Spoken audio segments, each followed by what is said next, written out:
I've been able to travel all over the world, truly with arguably nothing more than a deck of cards in my hand.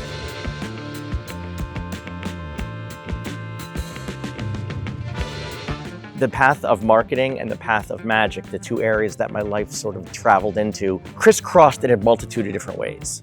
I always say the biggest thing to my success as a magician has been my knowledge of marketing. And the best thing to advance my knowledge of marketing has been any success I've had in the magic world. So magic has enabled me to be able to have a lot more confidence when it comes to speaking in front of large groups of people. So when I'm standing up there in front of a CEO and an entire board of directors of a Fortune 500 client, I know from the magic world, I've got the skills necessary to command that room. Similarly, a lot of the skills that I learned in marketing, stuff that came out of what I learned at Rowan, I've transferred to the magic business side of things. So being able to advance my career, making sure that I'm building awareness of my brand and pushing myself out there a little bit more in terms of promotion and advertising, any success I've had in the magic world all came from the skills that I learned at Rowan in the marketing program.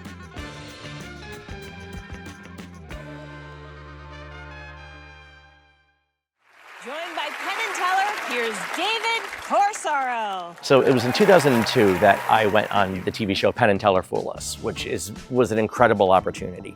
I never in a million years thought I would fool Penn Teller.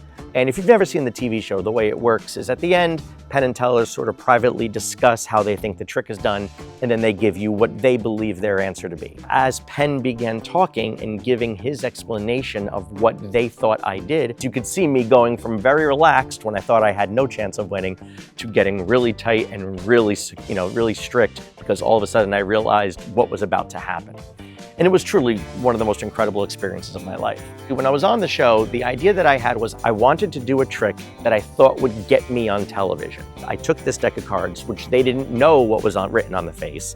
We shuffled them up, and then I asked each one of them what particular attribute in a fooler on the show is most important. So the idea was that whatever they spelled would end up of this deck of cards on my name. And they loved it. All of it put me on cloud nine.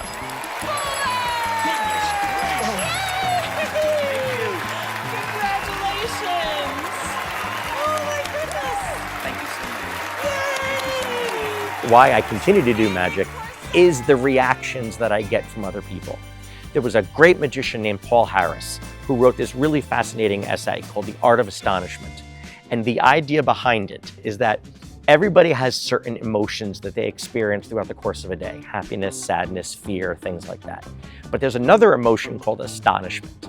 And that's something people really don't get to experience that often, especially in a high-tech world of today where you can talk into your phone and it can spit back advice to you. Astonishment is when somebody sees something that they know is impossible, something that they know does not fit into any of the boxes that live in their mind of the way the world works.